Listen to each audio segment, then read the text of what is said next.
Oke, halo. Kembali lagi di kelas PWTI dan sekarang pertemuan ketiga. Kali ini kita bakalan mempelajari mengenai layouting. Oke, sebelum masuk ke layouting, mungkin kita bahas yang kemarin dulu ya.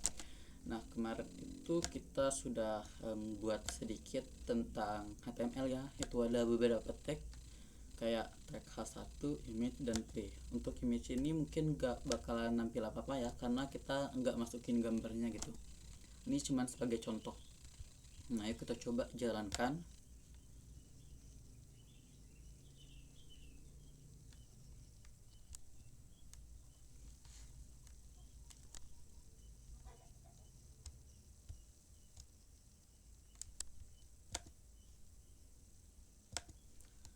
Oke, ini dia. Nah, ini bisa kalian lihat untuk tag H1 tulisannya hello world, kemudian di sini tag P. Dan ini sudah kita taruh stylingnya juga ya untuk ubah dia jadi warna merah. Nah, mungkin kita coba untuk tag lain nih. Tag heading itu bukan cuma H1 aja ya, itu ada H2 sampai dengan H6. Ayo kita tes perbedaannya apa sih dari H2, H3, H4 sampai H6 gitu. Ini H3, terus H4, H5, H6. Ini kita pakai huruf kecil ya. Nah, oke, kita save, kemudian kita lihat. Nah, ini perbedaannya dari bisa kalian lihat ya, semakin besar angka di heading itu teksnya itu bakalan semakin kecil, tapi untuk fungsinya itu sama, itu untuk membuat heading. Oke, mungkin itu ya untuk tag H dan tag P atau tag heading dan tag paragraf. Oke, kita lanjut ke materi selanjutnya, yaitu untuk membuat layouting. Kita buat folder baru dulu, namanya W3. Oke, ini tempatnya kita keluarkan. Salah tempat dia. Oke, ini di W3 ini kita buat file baru namanya index.html. Nah, seperti biasa kita buat strukturnya terlebih dahulu, HTML. Jadi HTML5, kemudian di sini kita ganti jadi layouting. Oke, kita save, dan untuk kodenya kita taruh di sini ya. Buat kode di sini. Nah, layoutingnya tuh maksudnya gimana sih? Oke, kita ambil contoh aja dari salah satu website ini ya. Oke, closing ini dulu. Ini. Nah, ini bisa dilihat ini website untuk portofolio ya. Di situ ini berisi about, terus ada work experience, kemudian ada project, programming skill, education, dan kontak. Nah, oke, kita sedikit bedah sedikit ya untuk website ini.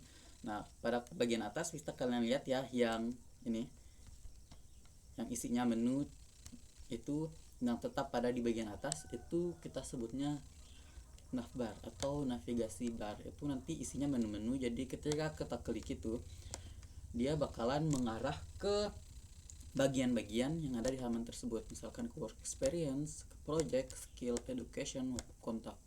Nah, kita naik ke atas. Nah, bagian-bagiannya itu kayak yang ada di menu ini, itu ada about, work experience, project, skills, education, dan kontak.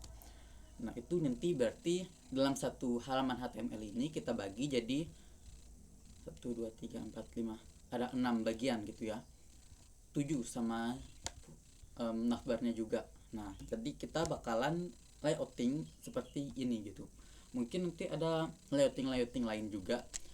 Kalau misalkan kalian sering lihat di website lain, mungkin ada sidebar ya, atau menu yang ada di sebelah kiri atau sebelah kanan dari website gitu. Tapi kali ini kita bakalan buat sebuah website yang cuman pakai satu kolom aja gitu, kayak gini. Jadi nggak ada kolom di sebelah kirinya untuk menu lagi.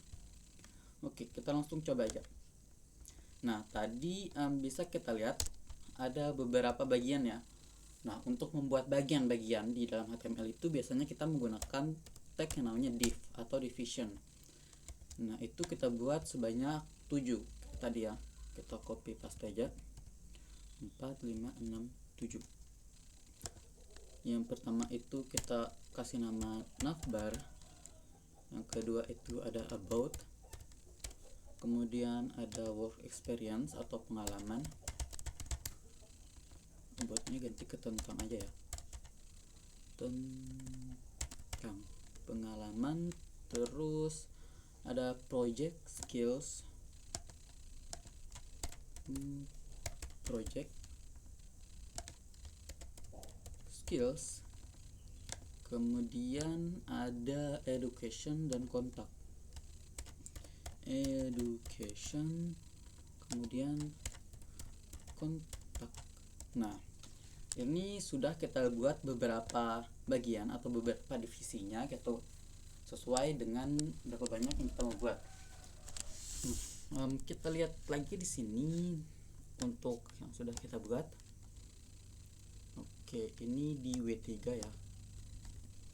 Oke, enter. Nah, di sini ini belum kelihatan kayak tadi ya. Kita coba untuk bedakan dia. Kita bakalan pakai atribut yang namanya ID. ID itu pengenal ya. Kita taruh di semuanya. Di sini kita tahan Alt, lalu kita klik. Oke, di sini, sini, dan sini. Oke, kita buat atribut ID. Nah, kemudian di sini kita taruhkan ID-nya sesuai dengan namanya tadi. Nah, bar, kemudian ada tentang. Nah, kalau bisa ini pakainya huruf kecil semua ya. Pengalaman, kemudian project, lalu ada skills. Education ini kita ganti ke pendidikan,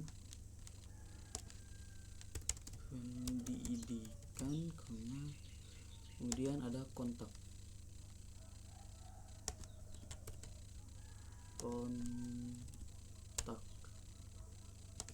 oke.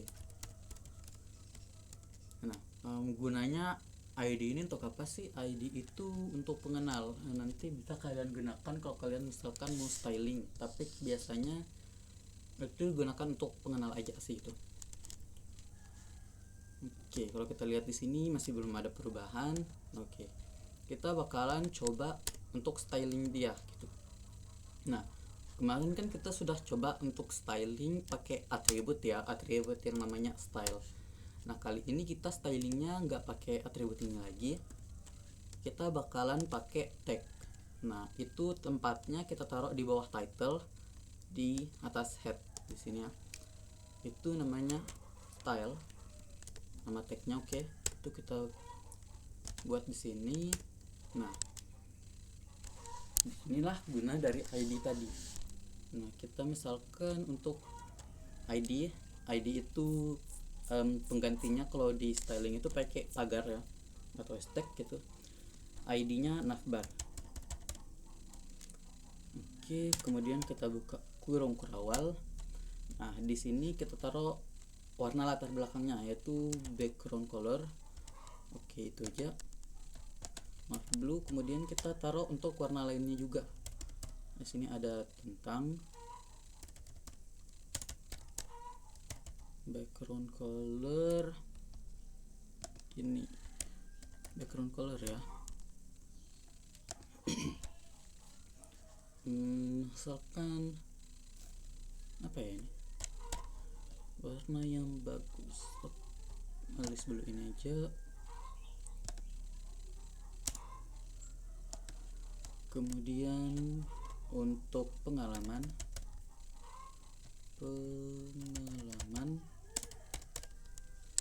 kita copy aja di sini ya, biar kita taruh satu warna lagi aja. Background color warnanya berlebut. Oke, nah ini kita copy aja, kita paste di sini. Setelah pengalaman itu ada project, lalu ada skills, kemudian ada pendidikan, dan ada kontak. Skill, pendidikan, oke. Yang terakhir ada kontak. Kita pakai warna light blue, background color light blue. Nah, kalau kita lihat lagi di sini warnanya sudah ada untuk pembedanya, oke.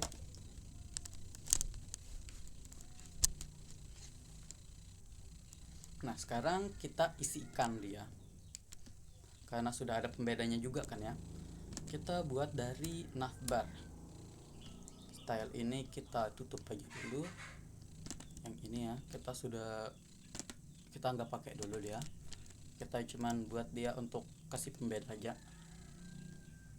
Nah, navbar tadi kalau kita lihat isinya itu ada apa sih? Nah, di sini ada, bisa kita bilang logo ya di sebelah kiri atas. Terus di sini ada menu-menu, yang itu ada menu about, work experience, project, skills, education, kontak, blog gitu. Nah, kita buat yang pertama logo. Logo itu kita pakai A1 aja. Itu kita tulis logo. Kemudian untuk menu. Menu ini kita kan ada banyak nih menunya. Kita pakai yang namanya divisi lagi untuk kita satukan dia di dalam elemen yang kita kasih nama menu, atau elemen yang ID-nya itu menu. Kita taruh ID di sini, menu gitu. Oke. Nah, oke, untuk tag itu bisa kalian taruh di dalam tag lain lagi ya. Tapi kalau untuk tag kayak teks penulisan untuk H1 atau tag P gitu, biasanya jarang sih ada yang taruh lagi di dalamnya gitu, kayak misalkan H1 terus P. Kayaknya nggak ada sih yang pakai kayak gitu ya, kecuali untuk tag-tag layouting kayak gini, kayak divisi gitu ya, ada isinya lagi dia. Nah, untuk menunya tadi apa aja? Oke, kita pakai tag lain lagi, itu namanya A. A itu untuk buat sebuah link. Nah, linknya nanti itu kita linkkan kemana? Ke ID tadi yang sudah kita buat. Ini ada ID tentang. Kita taruh pagar dulu untuk sebagai penanda kalau dia itu ID. Kemudian kita paste nama ID-nya, yaitu tentang. Nah, di sini baru kita taruh isinya itu tentang. Nah, kalau kita lihat di sini, nah sudah ada nih. Tapi logonya tadi mana ya? Oke, H1 hapus ya logo. Oke. Nah, ini logonya untuk H1, terus ini menunya ada menu tentang. Oke, kita buat menu-menu lain, kita copy paste aja. Ada pengalaman, project, skills, pendidikan, kontak. Kita copy nama ID-nya, kita paste di situ, terus ini juga kita copy paste aja untuk mempercepat.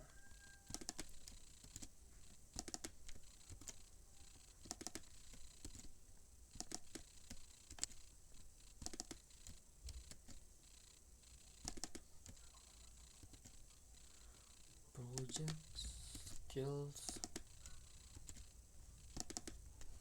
pendidikan,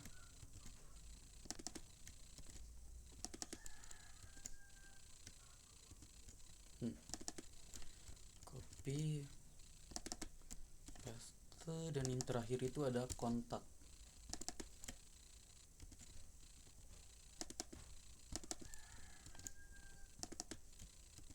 Oke, kita save dan kita lihat lagi di file HTML kita di website.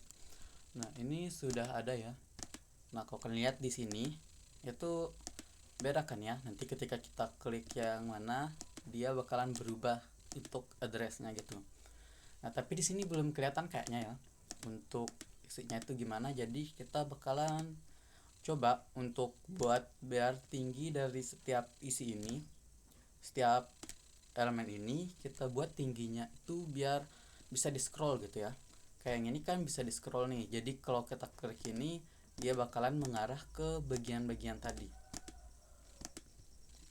Nah, cara untuk buat dia itu jadi tinggi gimana? Kita pakai styling lagi. ini kita taruh di bagian atas saja. Itu untuk ID dari tentang pengalaman project sampai dengan ID kontak. Oke, tentang ID pengalaman. Ini kalau misalkan isinya itu satu tapi ID yang kalian gunakan itu banyak gitu ya. Sebenarnya bisa juga kalian taruh di bawah sini, tapi ya kita pakai cara lain aja gitu kan. Project, kemudian ada skills, kemudian ada pendidikan,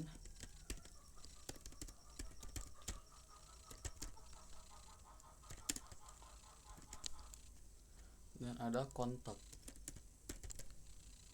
Oke, kita buka kurung kurawa. Lalu di sini kita taruh untuk mengatur tinggi itu pakai height. Nah, ini kita taruh aja 500 pixel gitu ya. Sebenarnya kalau kalian mau taruh heightnya ini enggak kayak gitu, atau kalian taruh di bawah sini itu bisa-bisa aja. Itu saya contohin aja untuk salah satu cara menggunakan styling lagi gitu ya. Ini itu masuk ke CSS sih. Jadi sedikit perkenalan untuk CSS. Kalian nggak perlu pusing-pusingkan dulu ini gitu. Karena nanti ada juga materi untuk CSS ini sendiri gitu. Oke, kita lihat. Nah, di sini jaraknya sudah agak jauh-jauh ya dari setiap bagian. Nah, ayo kita coba ketika kita klik tentang. Oke, dia mengarah ke tentang pengalaman, lalu project, lalu skills, lalu ke kontak. Nah, oke, berarti untuk navbarnya itu sudah bekerja. Kemudian mungkin ini masih terlalu sepi ya isi-isinya dari setiap elemen ini, dari elemen kontak, elemen pendidikan, elemen skills. Kita kayaknya bakalan sedikit isi lagi dia. Misalkan kita isi ini, stylenya kita tutup dulu. Ini untuk navbar sudah selesai. Sekarang kita buat tentangnya. Nah, kayaknya lebih bagus kalau di sini kita taruh pakai H1. Untuk judulnya itu ada tentang saya. Oke. Kemudian kita pakai HR ini untuk membuat garis horizontal. Nah, ini garis ini ya. Nah, kemudian di bawahnya kita taruh isinya. Misalkan ini adalah kelas PWTI.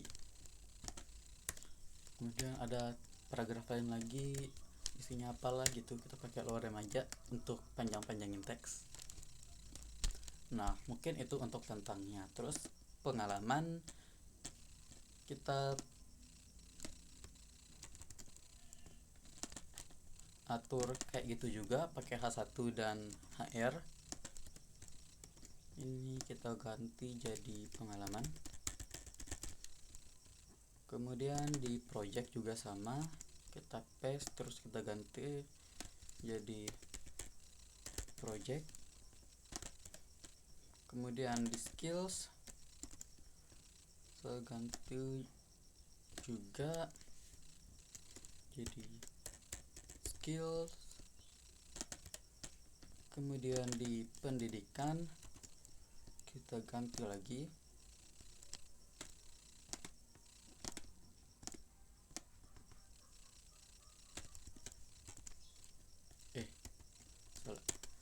pendidikan. Oke, dan yang terakhir kontak.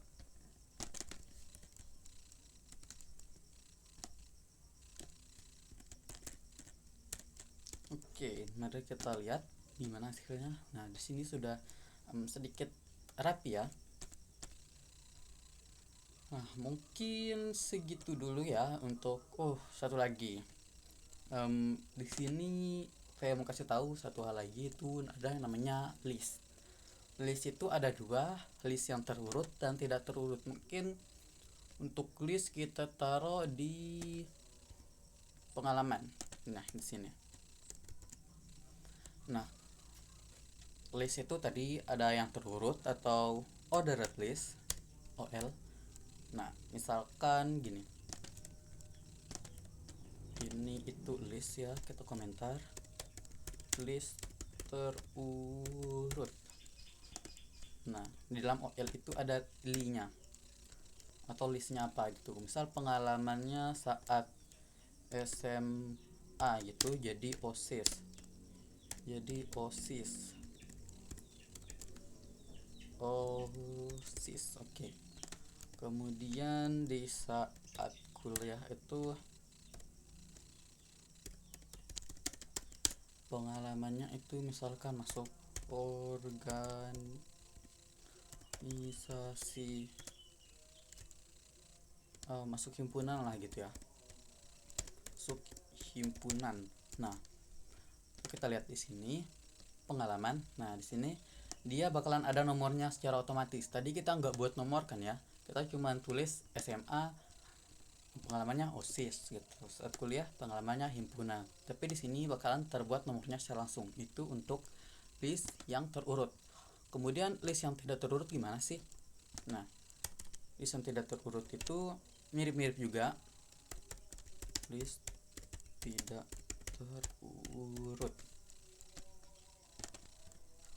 Ini pembedanya cuman kita pakai UL bukannya OL gitu. Isinya sama, kita pakai li juga. Kita copy aja ini, paste, kemudian kuliahnya kita copy, please paste.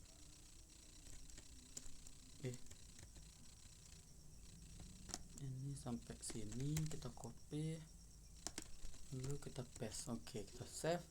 Nah, bisa dilihat pembedanya. Kalau yang tidak terurut itu pakai yang bola-bola ini ya. Nah, mungkin itu dulu. Yang sisanya nanti kita lanjutkan di pertemuan selanjutnya. Oke, thank you.